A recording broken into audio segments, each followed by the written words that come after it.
Olá pessoal, tudo bem com vocês? Então hoje a gente vai para a nossa oitava aula de projeto de processos análise e síntese online. Hoje a gente vai ver um pouquinho sobre a otimização paramétrica, um pouco também complementando o que a gente viu na aula passada sobre a avaliação econômica preliminar. Então agora a gente vai ver como que a gente pode usar aquele modelo matemático ou diferentes modelos matemáticos que a gente viu na avaliação econômica preliminar dentro da otimização paramétrica no nosso processo.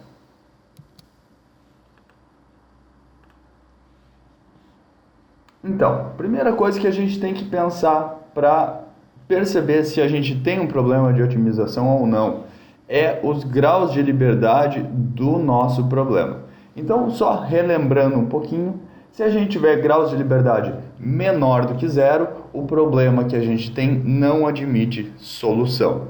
Se a gente tiver graus de liberdade igual a zero, o nosso problema admite solução e a gente tem uma solução única. Esses são geralmente os problemas que a gente costuma resolver ao longo do curso. Por exemplo, se a gente tiver 3 equações, a gente vai ter 3 incógnitas, então a gente tem 0 graus de liberdade. E quando a gente tiver graus de liberdade maior do que zero, o problema admite mais de uma solução. São aqueles casos onde a gente tem mais variáveis, mais incógnitas do que equações disponíveis para solucionar. Nesse tipo de problema, a gente vai ter que utilizar um procedimento de otimização. Então, quando a gente tiver graus de liberdade maior do que zero no nosso problema, a gente possui um problema de otimização. Aqui tem uma ilustração para mostrar para vocês como que funciona isso, porque nem sempre é tão intuitivo assim. Então, por exemplo, a gente tem um caso aqui onde o custo do nosso processo aumenta linearmente com a vazão, uma vazão mássica de entrada da nossa matéria-prima, talvez. O custo aumenta linearmente, enquanto que a receita já não é tão linear assim não, ela tem essa curva. E a nossa intenção com a otimização do processo é descobrir, por exemplo, lembrando da aula passada, que a gente tratava de lucro, qual é o ponto onde a gente vai ter o lucro ótimo, onde a gente vai ter o maior lucro no nosso processo. Então, utilizando um modelo matemático, a gente pode ver aqui nesse caso que o maior lucro vai estar em torno, o lucro está sendo dado pela linha amarela, vai estar aqui em torno, um pouquinho antes dos 3.000 kg por hora. Então, o que acontece? Um problema de otimização geralmente vai resolver fatores conflitantes. Ou seja, se eu aumentar a minha vazão, eu aumento a minha receita, porém eu aumento o meu custo e isso eu não quero. Esses são fatores conflitantes que a gente vai ter que equilibrar para encontrar o ponto ótimo através da otimização. Então a gente tem 5 elementos básicos para pensar na otimização. A gente tem as nossas variáveis de decisão, a gente já vai falar um pouquinho mais sobre cada um desses elementos. A gente tem as variáveis de decisão, critério, função objetivo, restrições e região viável. Então vamos dar uma olhadinha o que são cada um desses elementos. As variáveis de decisão são variáveis independentes do nosso sistema. Então, como a gente viu ali, uma vazão mássica de entrada, por exemplo, ou uma fração de pureza na saída de algum dos nossos equipamentos, são esses tipos de variáveis de decisão. São variáveis independentes. Elas são iguais em número aos graus de liberdade. Ou seja, se a gente teve grau de liberdade igual a 3, a gente vai ter 3 variáveis de decisão. Elas são também as nossas variáveis de projeto, a gente chama elas de variáveis de projeto. Então, por exemplo, eu falei antes em uma fração molar de pureza na saída de um equipamento, ela vai ser uma variável de projeto e a gente vai estar variando ela para encontrar o ponto ótimo. A escolha de qual dessas variáveis, eu acabei de falar num grau de liberdade igual a 13, e a gente teria 3 variáveis de decisão, a gente poderia escolher uma delas, ou as 3, para fazer a solução, mas algumas outras poderiam estar atreladas a algumas outras equações.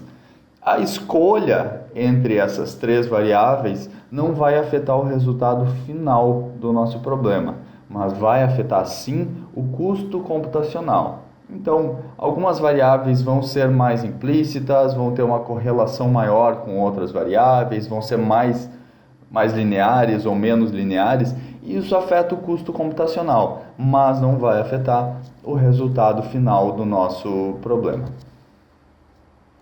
O critério é o que define a solução ótima. Então, os critérios mais comuns, como a gente já falou, são lucro, né? A lucratividade é o critério mais comum em projeto de processos, geralmente é ele que vai nortear o nosso projeto.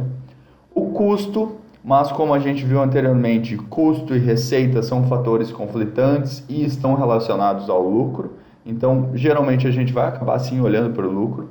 A gente também tem produção, talvez a gente tenha metas de produção, e isso vai ter que ser uma variável de decisão também no nosso processo de otimização. Segurança, então algumas dessas variáveis de decisão não vão poder extrapolar alguns valores, ou não devem extrapolar alguns valores, então elas também vão ser um critério de otimização. E sustentabilidade. Vocês podem notar que alguns desses critérios são subjetivos. Então, o processo de otimização nem sempre é tão direto. Às vezes a gente vai ter que tratar até mesmo com lógica fuzzy para poder compreender esse custo-benefício de cada variável para encontrar o nosso ponto ótimo. Então, algumas dessas variáveis subjetivas, como segurança e sustentabilidade, vão ter que estar relacionadas nos modelos de uma outra maneira. E geralmente a maneira que se usa é através da lógica fuzzy ou através de inteligência artificial, como redes neurais ou simulação genética. Sobre a função objetivo na otimização. Então ela tem algumas classificações, a função objetivo, na hora da gente resolver o nosso problema de otimização. Ela é a expressão matemática que vai estabelecer o critério de otimização. Então, como eu falei anteriormente, o modelo mais comum a ser utilizado é um modelo econômico, um modelo que vai descrever o lucro do empreendimento, e ele vai ser, nesse caso, a função objetivo. A função objetivo pode ser classificada dentro da sua continuidade como contínua. Como vocês podem ver aqui, ela é uma curva contínua, quando a função objetivo tem essa forma ou alguma outra curva contínua, ou ela pode ser contínua, porém apresentar uma descontinuidade na sua derivada, como a gente pode ver aqui. A função objetivo pode ser também descontínua, como a gente pode ver nesse outro gráfico, ela não é contínua e ela apresenta os mesmos valores, aliás, diferentes valores para mesmos valores da nossa variável independente, como a gente pode ver aqui. Ou ela pode ser ainda discreta, ela apresenta apenas alguns pontos na região de busca. A função objetivo pode também ser classificada de acordo com a sua modalidade. Ela é chamada unimodal quando ela tem apenas um máximo, um ponto de máximo, ou um ponto de mínimo, caso essa parábola fosse invertida, ela é chamada de unimodal. Ou ela pode ser multimodal, quando ela tiver mais pontos de máximo e mínimo. E aí a gente entra num problema muito interessante, que é a busca por máximos e mínimos nas nossas funções objetivos. Geralmente, se tratando de lucro, a gente vai buscar o lucro máximo. Então, olhamos aqui essa figura multimodal. Se a gente está buscando o máximo do lucro, a gente está buscando o ponto máximo da nossa função objetivo. Se a gente olhar essa figura, a gente vai ver que a gente tem um ponto de mínimo aqui, um outro ponto de máximo aqui, mais um ponto de mínimo e outro ponto de máximo aqui. Esse ponto de máximo aqui é sim um ponto de máximo, porém ele não é um máximo global. A gente pode ver que esse máximo é um ponto de máximo global, porque ele é maior. Vamos, desconsiderando esse cantinho da função objetiva, a gente não sabe, mas ela vai dar para lá. Esse ponto de máximo é maior do que esse máximo aqui, então ele é chamado o ponto de máximo global. O que acontece? Alguns métodos, eles usam métodos derivativos ou não, eles usam chutes iniciais, geralmente, para encontrar essa solução. Então, vamos dar uma olhadinha. Se a gente tivesse dado um chute inicial para solucionar esse problema logo por aqui, provavelmente o nosso método numérico iria convergir para esse ponto aqui. E não estaria errado, porque é de fato um ponto de máximo. Porém, ele não é o máximo global. E é isso que a gente está buscando. Então, a gente tem que entender o comportamento da nossa função objetivo e, com isso, perceber quais métodos numéricos, quais métodos de otimização vão ser mais adequados para solucionar o nosso problema. A gente ainda tem a função objetivo multimodal com mais de uma variável independente. Então, nesses dois casos, a gente estava tratando apenas com uma variável independente, e aqui embaixo a gente tem um caso onde a gente trata com duas variáveis independentes. Por exemplo, a gente teria aqui x1 e x2 e a nossa função objetivo aqui no eixo z. E a gente vê que a gente tem um máximo global aqui nesse ponto. Então, tudo isso a gente tem que começar a perceber agora quando a gente estiver tratando da otimização. Além disso, a gente classifica a função objetivo de acordo com a sua convexidade. Ela pode ser côncava e ela é determinada côncava numa função univariável, ou seja, quando a gente tiver apenas uma variável de decisão, apenas uma variável independente, apenas um grau de liberdade.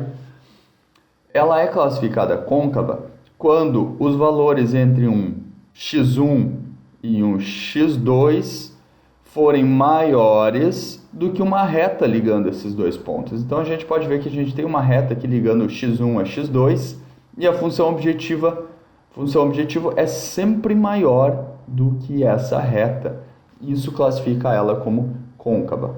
O contrário, quando a gente liga uma reta entre x1 e x2 e a função objetivo é sempre menor do que a reta ligando esses dois pontos, a gente tem uma função objetivo convexa. E isso é preto no branco quando a gente estiver tratando de um problema univariável. O mesmo não ocorre para um problema multivariável, como a gente vai ver mais adiante. Então, o critério mais robusto para a gente entender a convexidade da nossa função é estabelecer a derivada segunda da nossa função objetivo. Se a derivada segunda da função objetivo for menor do que zero, a gente tem uma função objetivo côncava. Se a derivada segunda for maior do que zero, a gente tem uma função objetivo convexa. Isso vocês podem ver também em termodinâmica, por exemplo, quando a gente estiver tratando de equilíbrio, que tem que fazer a derivada segunda da energia livre de Gibbs. É a mesma coisa, é uma minimização, naquele caso, da energia de Gibbs. Aqui, como a gente está tratando de lucro, a gente vai buscar uma maximização da nossa função lucro.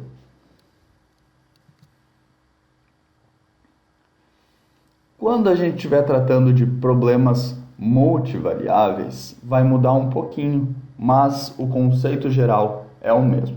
Então, eu trouxe aqui uma função quadrática com alguns outros elementos para a gente entender.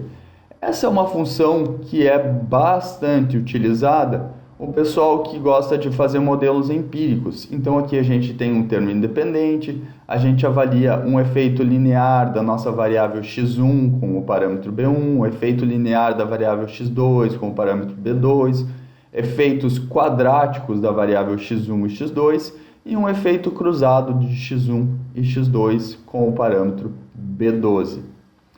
Para a gente descobrir como que é a convexidade da nossa função objetivo num problema multivariável, a gente vai ter que montar o que a gente chama de matriz hessiana, que é a matriz das derivadas segundas da nossa função objetivo em relação às variáveis do nosso problema. Então eu chamei aqui de H minúsculo e IJ, os subscritos IJ se referindo às variáveis x1 ou x2, sendo a derivada segunda da função em relação a essas duas variáveis. e aqui a gente tem a matriz hessiana composta por esses elementos.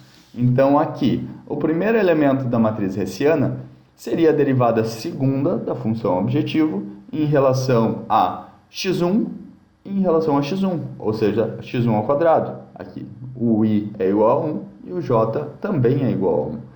Aqui, nesse segundo elemento, a gente teria a derivada segunda da função objetivo em relação a x1 e em relação a x2, e o mesmo ocorre nos outros elementos. Para a gente descobrir se a nossa função objetiva é côncava, convexa, estritamente côncava, estritamente convexa ou ponto de Sella, a gente vai ter que analisar os autovalores dessa matriz hessiana. Então, primeiro, então, um passo a passo. A gente propõe a função objetivo, a gente descobre a função objetivo. Nesse caso, a gente está usando essa função f aqui no problema ilustrativo. A gente monta a matriz hessiana, que é a matriz das derivadas segundas da função objetivo, e a gente faz o determinante. Aqui a gente tem H11 menos alfa, H12, H21 e H22 menos alfa. A gente faz o determinante dessa matriz para descobrir os autovalores, alfa 1 e alfa 2. Agora a gente tem uma breve classificação de acordo com esses alfas que a gente vai encontrar, com os autovalores que a gente vai encontrar através da matriz hessiana. Se os meus dois autovalores forem menor do que zero, a matriz hessiana é chamada de negativa definida e ela é estritamente côncava. Se um dos meus autovalores for menor do que zero e o outro é igual a zero, ela é negativa semidefinida e é côncava. Depois a gente vai ver como que se torna, como fica a forma dessas funções objetivas. Se os dois autovalores forem positivos, a matriz hessiana é positiva definida e ela é estritamente convexa. Se um dos autovalores é positivo e o outro é igual a zero, ela é positiva semidefinida, então é convexa a função objetiva. E se eles tiverem sinais contrários, um autovalor maior do que zero e outro autovalor menor do que zero, a matriz hessiana é dita indefinida e a gente tem um ponto de Sella na nossa função objetivo. Então vamos ver cada caso agora. Utilizando a mesma função, um problema ilustrativo aqui, eu zerei os primeiros termos lineares aqui para nos facilitar um pouquinho, para ficar mais fácil da gente enxergar. Vocês podem resolver depois isso aí no MATLAB, eu vou mostrar um código exemplar aqui para vocês, um código de exemplo, ele não é tão exemplar assim, para a gente resolver esse tipo de problema. Então a gente tem os termos B0, B1 e B2 todos iguais a zero, e os demais termos, os demais parâmetros iguais a menos 1. Quando a gente produz a matriz hessiana, quando a gente toma as derivadas segundas e depois descobre os autovalores, a gente vai ver que a gente obteve autovalores com o valor de menos 1 e menos 3. Ora, se eles são menos 1 e menos 3, os dois são negativos. Então a matriz hessiana é negativa definida e a nossa função objetivo é estritamente côncava. Então aqui a gente tem uma função objetivo chamada estritamente côncava. A gente pode ver que a gente não tem dúvida olhando para esse gráfico de que ela é côncava. A gente também tem uma representação em superfície aqui com x1 e x2 nos eixos e as cores representando a nossa função objetivo. A gente pode ver que o mínimo dessa função vai ser em menos 0,0025 para esses valores de x1 e x2, ou x e y.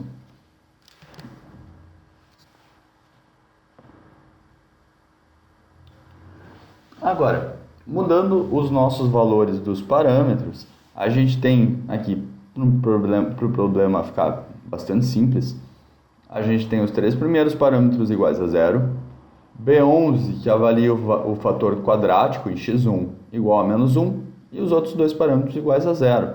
A gente vai obter com isso, novamente, montando a matriz hessiana a partir dessa função objetivo e resolvendo seus autovalores, a gente vai obter um valor de menos 2 e 0, que se encaixa aqui nesse segundo, onde a gente tem a matriz hessiana como negativa semidefinida, e a nossa função objetivo côncava, que é o que a gente pode verificar aqui. A nossa função objetivo continua sendo côncava, porém, em um dos eixos, ela permanece quase que linear, digamos assim, ela tem esse comportamento estilo calha, que vai nos dizer que um dos autovalores é igual a zero. Então, vocês podem perceber que ela tem uma diferença entre a estritamente côncava e a côncava. Aqui a gente tem a representação em superfície também dessa mesma função objetiva. Agora, quando a gente muda novamente os valores dos parâmetros e obtém autovalores de valor igual a 3 e igual a 1, sendo ambos positivos, a gente cai numa matriz hessiana positiva definida e a nossa função objetivo é dita como estritamente convexa. Ela é convexa nos dois eixos que a gente está estudando agora aqui, x1 e x2. E aqui a gente tem a representação por superfície também. Novamente, mudando os valores dos parâmetros, agora a gente tem um valor positivo e outro igual a zero. A gente tem uma função objetivo convexa em um dos eixos, e porém não é convexa no outro eixo, mas ela é uma função objetivo convexa, não sendo estritamente convexa, que é no nosso caso anterior. Então a gente pode, de novo, observar a diferença entre essas duas funções objetivos. Cada uma delas vai ter suas particularidades na hora de ser resolvida. Agora, a gente tem um outro caso, quando os nossos autovalores possuem sinais diferentes, a gente vai obter uma função objetivo com o formato de uma cela. A gente chama isso exatamente de ponto de cela. A gente pode ver aqui. É como se a gente tivesse fatores conflitantes entre essas duas variáveis, e a gente obtém uma função objetivo nessa forma aqui, que vai oferecer um pouquinho mais de dificuldade na hora da sua resolução. E é por essas características que cada função objetivo vai ter a sua própria forma, que os métodos de otimização não são universais. A gente vai precisar lançar mão de diferentes métodos de otimização de acordo com a função objetivo que a gente tiver no nosso problema. Então aqui, o que a gente pode perceber? A gente pode classificar essa função objetivo quanto aos sinais. Se os sinais forem iguais, elas têm a mesma curvatura em ambas as direções. Então seria o caso dessa primeira que a gente viu e a terceira. Se os sinais são positivos, elas apresentam uma convexidade. Se os sinais são negativos, elas apresentam concavidade. Se os sinais são diferentes, a gente tem um ponto de cela, a gente tem curvaturas diferentes, o nosso último caso. E quando a gente tem um dos autovalores igual a zero, não há curvatura em uma das direções, que é o segundo caso e o quarto caso. Quanto aos valores dos autovalores, a gente tem, se eles são iguais, a gente possui uma simetria. Se eles são diferentes, a gente possui uma assimetria, que é o caso das nossas duas funções estritamente convexa e estritamente côncava. Nenhuma delas teve autovalores de mesmo valor, então elas não eram simétricas. Aqui eu mostro para vocês uma ideia de como montar um código em MATLAB para resolver esse problema. Então a gente tem aqui, para um caso onde todos os parâmetros eram iguais a zero, exceto B11, a gente tem as variáveis independentes x1 e x2 e a gente calcula a função objetivo, levando em consideração os parâmetros e as variáveis independentes. A gente tem a matriz hessiana, as derivadas segundas. A gente também calcula os autovalores aqui utilizando o fsolve. Nesse caso, poderia ter sido utilizado o f0 também, sem problema nenhum, com chutes iniciais diferentes para a gente encontrar os dois valores. E apresenta na tela o resultado. Deixa eu voltar aqui. Apresenta na tela o resultado para cada um dos casos E aqui esse comando surf é o que vai dar aqueles gráficos que foram apresentados anteriormente. Ok, a gente tem mais um elemento sobre funções e objetivos, que é o elemento das restrições. Então, a gente tem basicamente dois tipos de restrições. A gente tem restrição de igualdade, por exemplo, representada aqui por uma função h igual a zero, e a gente tem restrição de desigualdade, representada pela função g. Quando a gente fala de desigualdade, a gente quer uma função menor do que zero ou maior do que zero. Então, a gente caracteriza esse problema da seguinte maneira. Um problema de otimização pode ser descrito como a minimização ou então a maximização, mas vamos falar aqui de minimização, que é geralmente onde os algoritmos atuam, eles são programados para buscar mínimos geralmente, a gente vai ver depois como que a gente muda isso para buscar o máximo. A minimização da minha função objetivo sujeita às restrições de igualdade e ou de desigualdade.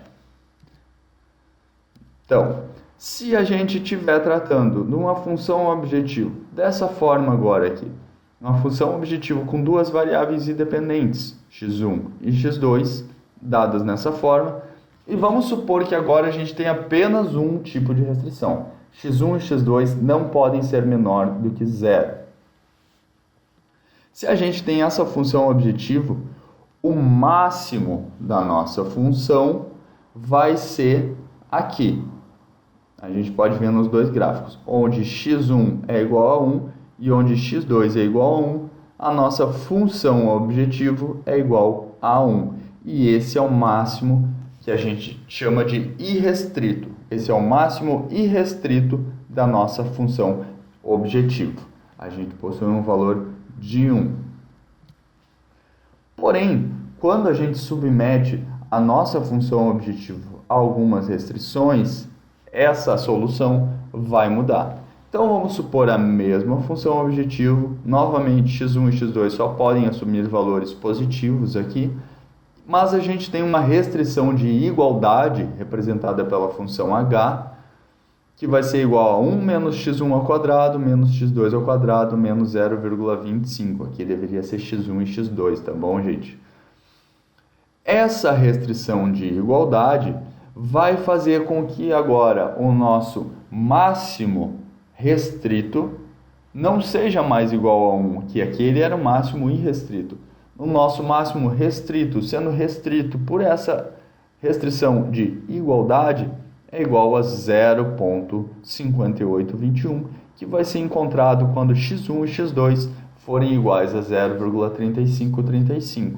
Aqui tem uma representação gráfica através da função de contorno do MATLAB para a gente entender mais ou menos como que é esse comportamento. Aqui essas linhas concêntricas são a nossa função objetivo, que a gente viu no slide anterior aqui, são mais ou menos essas linhas concêntricas aqui. Porém, agora, submetidos às restrições de igualdade da função h de x dada por essas linhas aqui, essas curvas que estão subindo aqui o nosso gráfico. Porém, quando a gente assume a nossa função objetivo e a nossa restrição de igualdade, a gente vai perceber, resolvendo esse problema, que agora o máximo da nossa função objetivo é igual a 0,5821. Agora, olhando um outro tipo de restrição de igualdade ainda, a gente vai ver que a gente possui outra função objetivo, outro máximo da nossa função objetivo em outra posição das nossas variáveis independentes. Então, novamente aqui, os círculos concêntricos são a própria função objetivo, variando com x1 e x2, e essas outras linhas aqui são dadas pela nossa restrição de igualdade. Então, resolvendo o problema para esse caso, a gente vai ter um máximo igual a 0,8. Então, gente, se a gente tiver restrição de desigualdade, a gente vai ter que perceber se a nossa desigualdade nos diz que a função vai ter que ser menor do que zero ou maior do que zero. Nesse caso, a gente tem uma restrição menor do que zero. x1² mais x2² menos 0,25 tem que ser menor ou igual a zero. Então, ela está restringindo esta função objetivo aqui, cujo resultado agora vai ser em 0,35, 0,35, com um máximo de 0,5821, que é o mesmo resultado que a gente obteve anteriormente aqui. Então a gente pode dizer, de certa maneira, que essas duas restrições estão quase que se equivalendo, apesar de ser uma restrição de igualdade e a outra ser uma restrição de desigualdade. Agora vamos olhar uma outra restrição de desigualdade. Quando x1² mais x2² menos 0,25 tiverem que ser maior ou iguais a zero, aí a nossa função objetivo vai ter um máximo em 1, que é exatamente o máximo irrestrito. O que aconteceu aqui?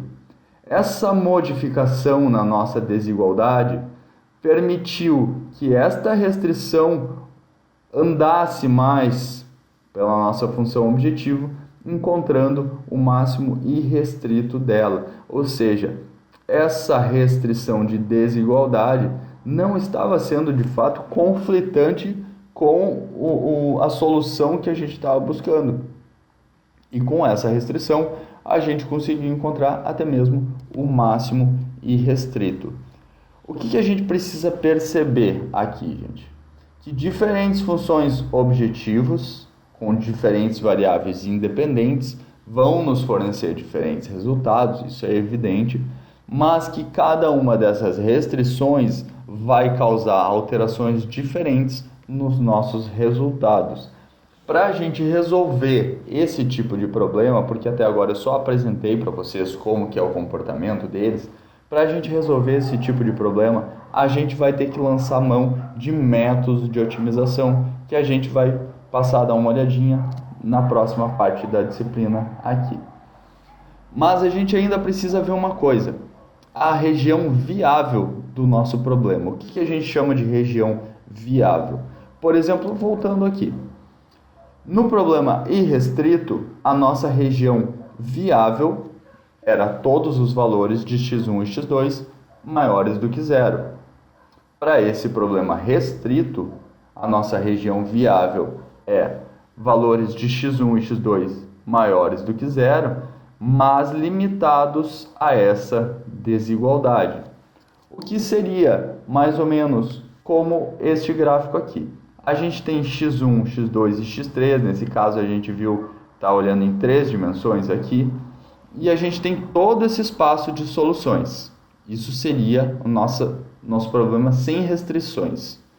Porém, quando a gente estabelece uma restrição de igualdade, é como se a gente fizesse um corte no nosso plano aqui e obtivesse essa região viável apenas.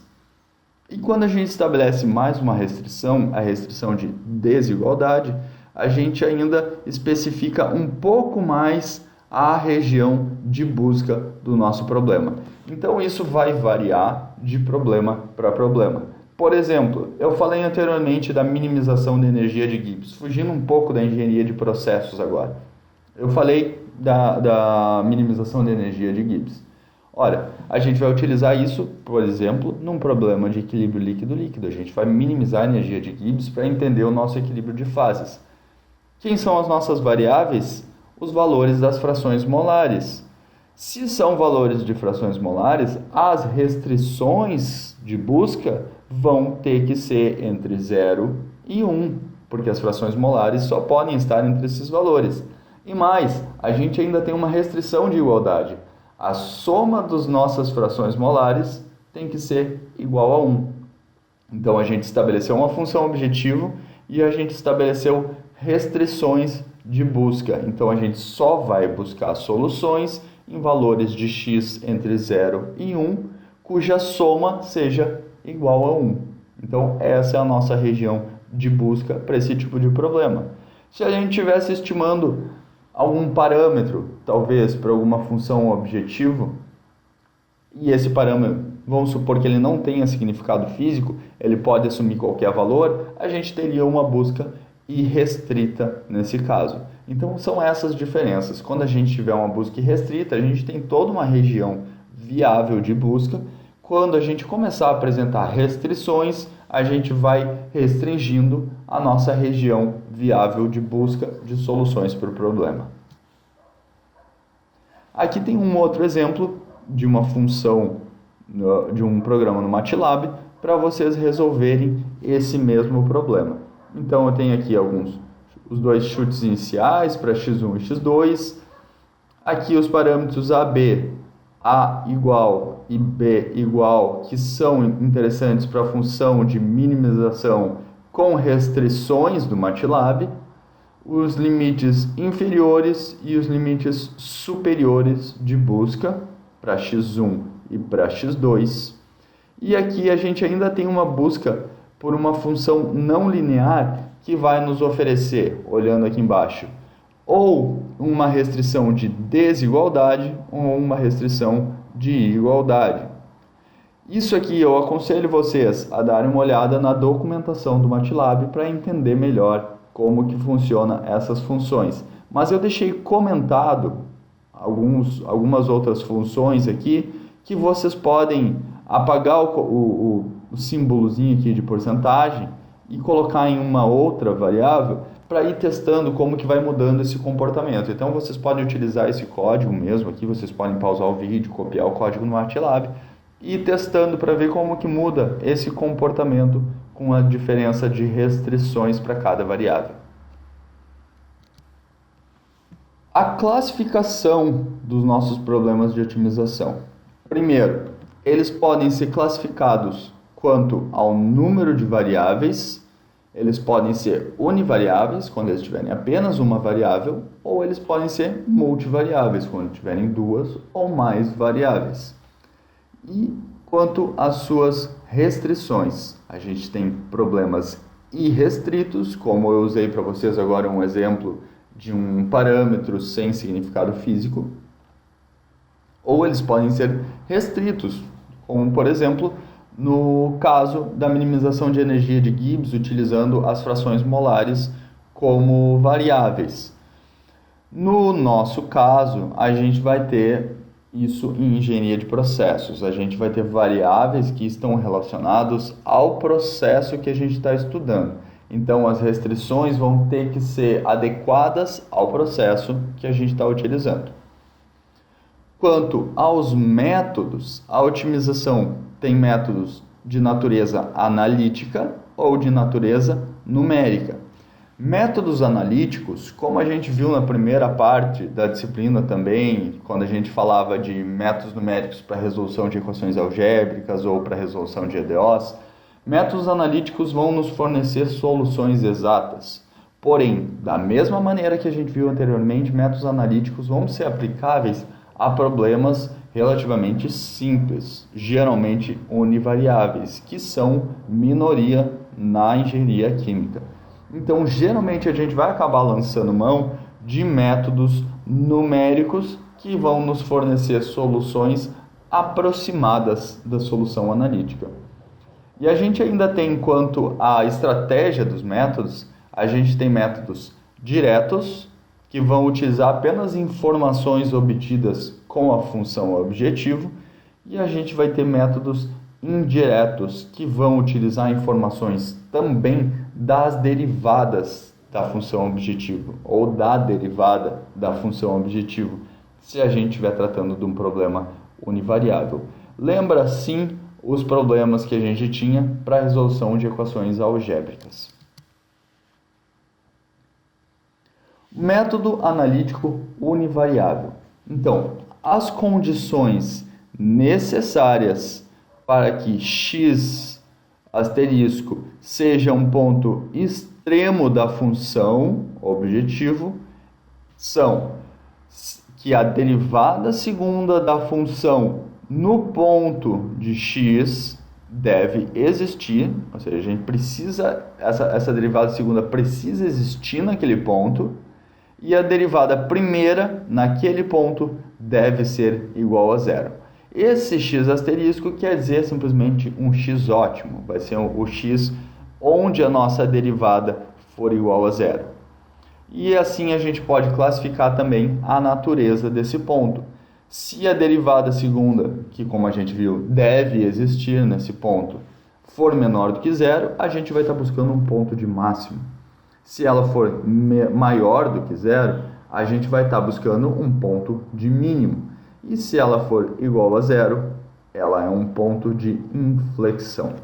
Então vamos ver agora aqui na prática como que isso funciona.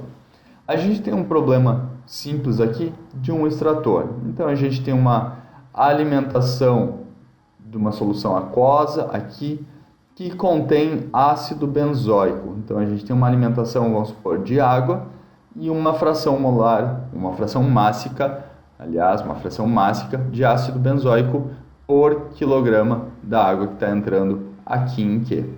A gente também tem uma vazão de entrada W que está entrando benzeno para retirar esse ácido benzoico. E a gente vai ter uma saída aqui e a outra saída aqui. O modelo matemático que vai descrever esse nosso problema ilustrativo está dado aqui na equação 1, que é o nosso balanço de massa, e na equação 2, que estabelece uma relação constitutiva entre x e y, utilizando o parâmetro K, que seria mais ou menos um parâmetro de solubilidade. Note que é um problema bastante ideal, a gente está desconsiderando a solubilidade mútua entre esses fluidos, a gente está desconsiderando uma série de coisas, mas por fim de simplicidade, para a gente entender o problema de otimização, esse é um bom problema. Então, o que acontece aqui? A gente tem essas duas equações do modelo matemático que estão descrevendo o nosso processo e a gente tem um modelo econômico. A gente tem que o lucro é dado pela receita menos o custo e a gente tem as duas funções da receita e do custo. A gente pode enxergar aqui, então, que a nossa função objetivo já está aqui. É o lucro. É isso aqui que a gente quer maximizar. Então, vamos ver se a gente tem as informações para o problema. A gente tem no problema 5 variáveis: Q, x0, x, w e y. K não é uma variável porque K é um parâmetro. A gente tem duas equações no nosso modelo matemático, a equação 1 e a equação 2. E a gente tem duas variáveis especificadas, Q e x0. Isso nos deixa com 1 grau de liberdade, ou seja, o nosso problema é univariável. Se a gente tem um problema univariável, a gente pode resolver através desse método analítico aqui, porque se trata de um problema simples. Então vamos ver como que isso funciona. Primeira coisa que a gente pode perceber é que x0 está entrando a 0,02, essa fração mássica.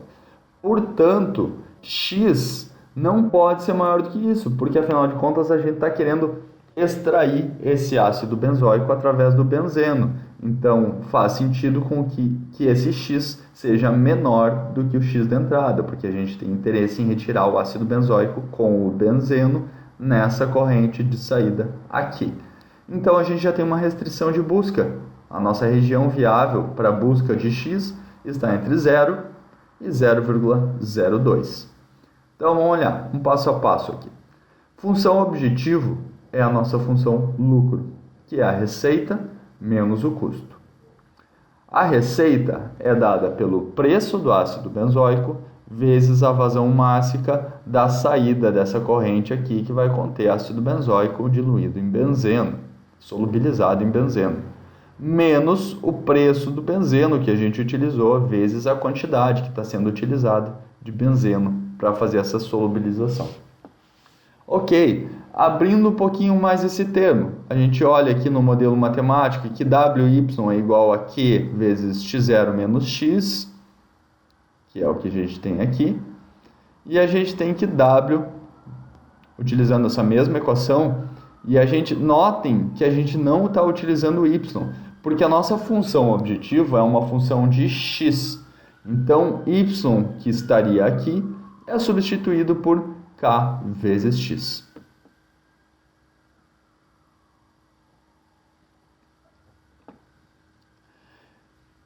Então, a gente substituiu, agora a gente só fez etapas algébricas até aqui. A gente entendeu que a nossa função objetiva é a função lucro, que é dada pela receita menos o custo. A gente substituiu os valores da função da receita do custo.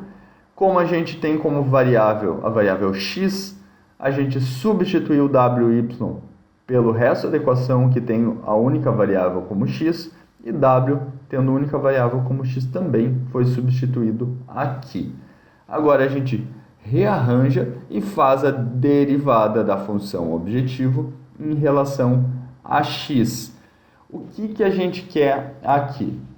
Olhando aqui na esquerda de novo, a gente percebe que a condição necessária para que x seja um ponto extremo da função é que a derivada segunda exista, e a gente pode ver aqui que vai existir uma derivada segunda, e que a função derivada no ponto seja igual a zero. Essa é uma condição necessária para que x seja um ponto extremo da função.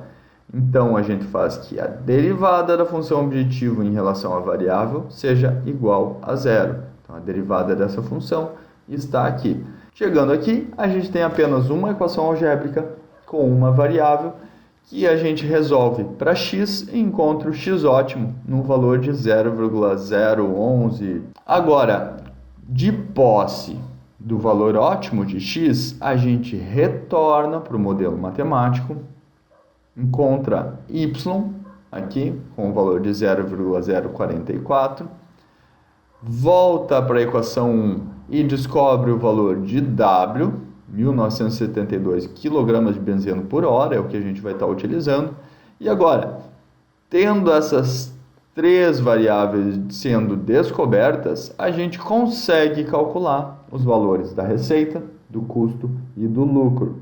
E notem que, como tudo isso estava vinculado à função objetivo, e aqui a gente encontrou o valor de x que faz com que a derivada seja igual a zero, a gente encontrou o ponto ótimo, ou seja, o lucro ótimo desse problema, nesse caso, vai ser igual a 15,6 dólares por hora.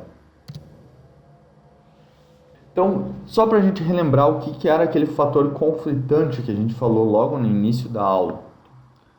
A gente pode perceber que a receita vai diminuindo e o custo também, à medida que a gente praticamente não separa x, né? Aqui seria se a nossa quantidade de ácido benzoico entrasse e saísse sem ter sido extraída, mas que o nosso custo não tem um comportamento linear, enquanto que a nossa receita tem. E esses são os nossos dois fatores conflitantes. Para isso, a gente resolve com a função lucro e encontra o lucro ótimo, que vai ser dado aqui, onde x é igual a mais ou menos 0,011, a gente vai ter um lucro mais ou menos igual a 15,55. Notem que esse ponto está numa posição onde a gente pode perceber que a derivada é igual a zero. Então é basicamente isso, a otimização univariável. A gente vai ter que encontrar o valor da nossa variável que faça com que a derivada da nossa função objetivo seja igual a zero. Graficamente é representado dessa maneira aqui. A derivada vai ser igual a zero nesse ponto aqui. Quando a gente estiver tratando de um problema multivariável, vai ficar um pouquinho mais complexo para a gente fazer um método analítico. Então, as condições necessárias são as mesmas, porém agora a gente está tratando de mais de uma variável. Então, a gente vai tratar em vez de uma derivada, a gente vai ter um vetor gradiente aqui, que vai ser um vetor das derivadas também. Aqui eu voltei com a tabela, que a gente já viu anteriormente, só para relembrar. Então, vamos ver esse problema multivariável através do método analítico agora. É um problema muito semelhante ao anterior, a gente tem só mais um extrator em série. Então a gente tem uma entrada de uma corrente aquosa aqui, com ácido benzoico diluído nela. A gente entra com benzeno no primeiro extrator para retirar o ácido benzoico, mas como ainda tem ácido benzoico saindo nessa corrente, a gente usa mais um extrator com mais benzeno para extrair mais ácido benzoico na tentativa de obter uma concentração de ácido benzoico aqui no final menor ainda do que a gente obteve com apenas um extrator. Então vamos olhar. O modelo matemático é basicamente igual ao anterior. A gente tem aqui a equação 1 e 2 relativas ao primeiro extrator e as equações 3 e 4 relativas ao segundo extrator. O modelo econômico agora tem que levar em consideração, então, o ácido benzoico que está saindo nessa corrente e que está saindo nessa corrente também, assim como o benzeno tem que ser considerado o que está entrando nessa corrente e o que está entrando nessa corrente também. A função lucro permanece a mesma. A gente tem dados agora que são os mesmos dados, aliás, do problema anterior, uma vazão mássica de entrada de 10.000 kg por hora e uma fração mássica de entrada de ácido benzoico de 0,02. Então vamos lá. A função objetivo é a nossa função lucro, que é a receita menos o custo. Substituindo, a receita é o preço do ácido benzoico mais W1 vezes Y1 mais W2 vezes Y2. Como a gente está tratando das nossas duas variáveis independentes, sendo x1 e x2, essas são as nossas variáveis de processo. E, aliás, por que nós escolhemos x anteriormente como variável de processo, sendo que a gente tinha três incógnitas, x, w e y? E por que aqui nós escolhemos x1 e x2 como variáveis de decisão, sendo que a gente também tinha W1, W2, Y1 e Y2 aqui? X1 e X2, ou apenas X no problema anterior, são escolhas interessantes porque, como eu falei antes, X está restrito.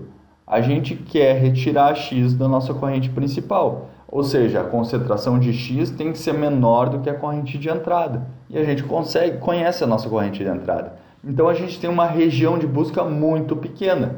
O mesmo não acontece com W, por exemplo, que a gente não sabe quanto que a gente está adicionando de benzeno na nossa corrente. Então seria uma busca irrestrita, que torna mais difícil de resolver o problema.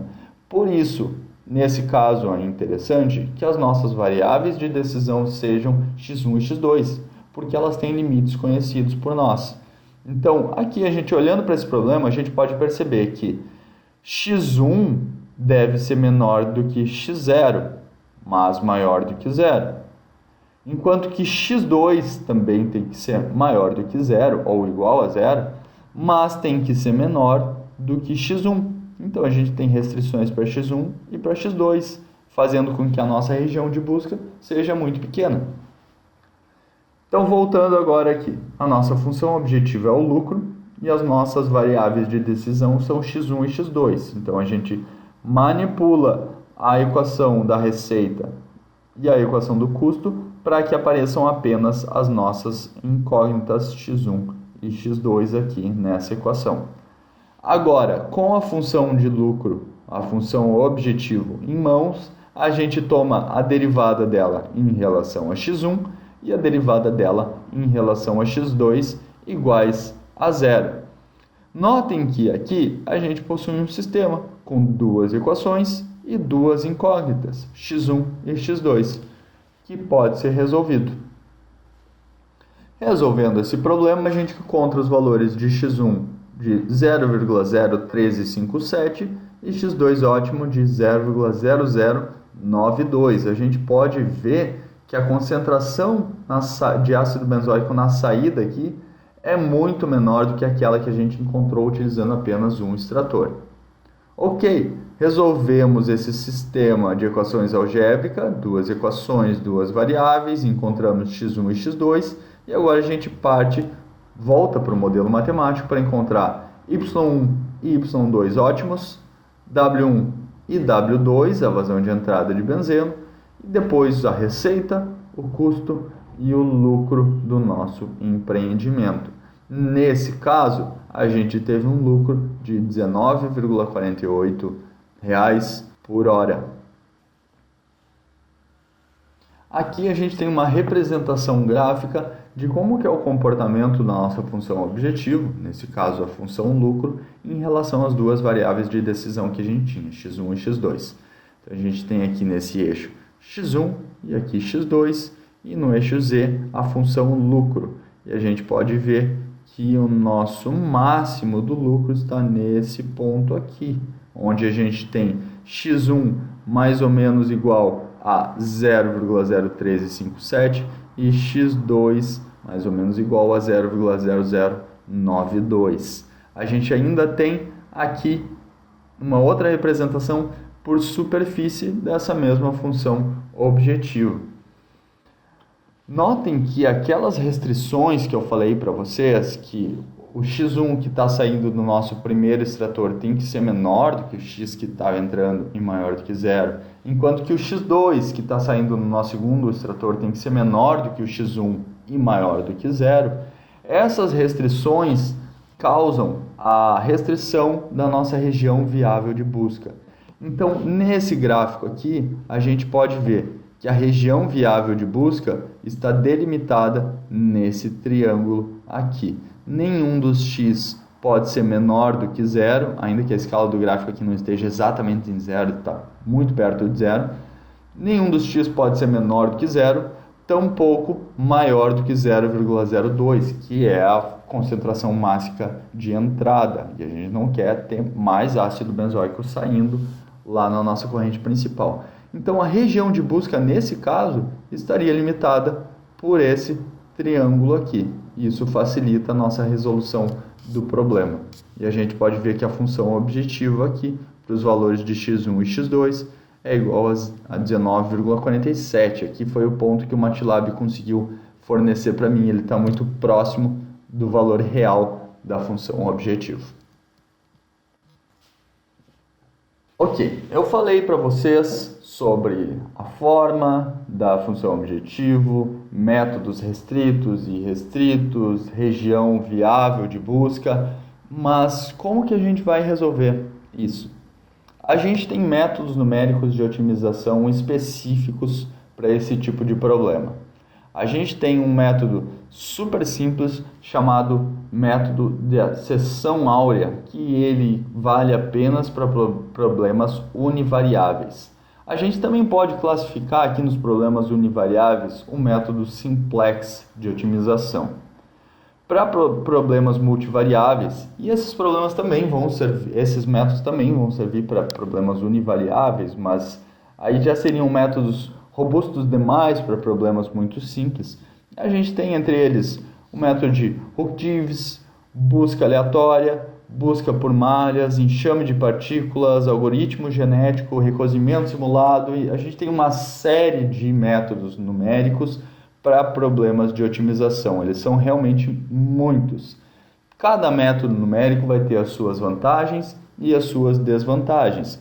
Por exemplo, o método simplex, ele é muito bom porque ele é muito preciso, mas ele não pode ser aplicado para problemas demasiadamente complexos e a gente já precisa saber mais ou menos a nossa região de busca, senão a gente vai fazer buscas muito cansativas, a gente vai ter um custo computacional muito alto para utilizar isso. Enquanto que, em contrapartida, a gente tem, por exemplo, o método de enxame de partículas, que é um método que a gente simula diversas partículas na nossa região de busca e essas partículas avaliam em diferentes pontos da nossa região de busca a função objetivo. Depois elas comunicam esses valores da função objetivo e começam a buscar os pontos onde ela tem o maior ou menor valor, se a gente estiver tratando de um problema de maximização ou de minimização. Então, esses métodos são, como eu falei anteriormente, divididos entre métodos restritos e irrestritos, métodos diretos e indiretos. E cada um deles vai ter as suas especificidades para diferentes problemas. A gente não vai entrar neles aqui nessa disciplina. Eu acredito que alguns deles já tenham sido vistos por vocês na disciplina de métodos numéricos.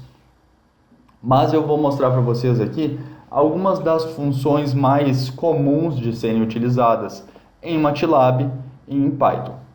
Em MATLAB a gente tem uma série de opções aqui, entre elas o fmincon, que era uma das funções que estava sendo utilizadas naqueles códigos que foram apresentados no meio da aula, o fminbnd, F-min search, particle swarm, que é esse enxame de partículas aqui. Esse método é um método extremamente interessante, por isso que eu falei para vocês, eu utilizei ele no meu mestrado e no meu doutorado também. Ele é um método muito legal de busca irrestrita. Tem o GA, que é o algoritmo genético, LSQ non-lin, que faz um mínimo quadrado não linear. Esse tipo de método é muito interessante para a otimização de parâmetros também. E o pattern search. No Python, especificamente nos módulos do NumPy ou do SciPy, que está dentro do NumPy, a gente tem as funções minimize, nonlinear constraint, brute, que é uma espécie de força bruta para encontrar o mínimo de uma função, dual annealing, least squares e root. A gente tem uma série de métodos, aliás, tem mais do que esse, se vocês olharem a documentação de Python também. Então a gente tem uma série de métodos de otimização que podem ser utilizados nos nossos problemas. Quais são as diferenças? Cada um deles vai ter uma vantagem sobre problemas convexos ou problemas côncavos, problemas estritamente convexos ou problemas estritamente côncavos, problemas com ponto de cela. Cada um desses métodos vai ser um pouquinho melhor dependendo da forma da nossa função objetivo. Então, de novo, não é do escopo da nossa disciplina entrar em detalhes nesses métodos numéricos, mas o procedimento de otimização é basicamente esse. Então, vocês podem pegar aqueles códigos que foram apresentados na aula, implementar no computador de vocês e brincar com aquelas funções objetivo, com as restrições e verificar como que vai mudando esse comportamento. Então, a otimização, como a gente pode ver nessa aula, ela vai vir para complementar o que a gente viu na avaliação econômica preliminar. Então, agora fazendo uma linha do tempo na nossa disciplina, a gente fez a modelagem dos nossos equipamentos na primeira unidade, a gente passou para a simulação dos nossos equipamentos. Então, no problema de simulação, a gente pode tanto simular os equipamentos quanto dimensionar eles. Dimensionados os equipamentos e simulados eles para ver se eles estão no comportamento que a gente espera, a gente faz a avaliação econômica. Tendo a avaliação econômica, a gente volta para o nosso problema para ver quais são as variáveis que a gente tem de escolha, quais são as variáveis que não são especificadas pelo processo, que a gente apenas utilizou para resolver o problema. Essas variáveis são as variáveis independentes que vão ser utilizadas no nosso problema de otimização.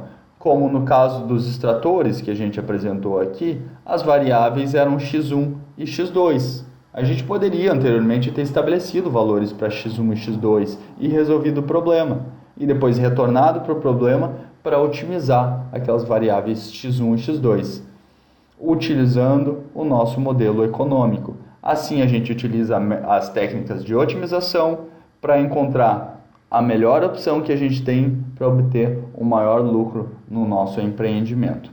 Então seria isso para a aula de hoje, pessoal. Até a próxima.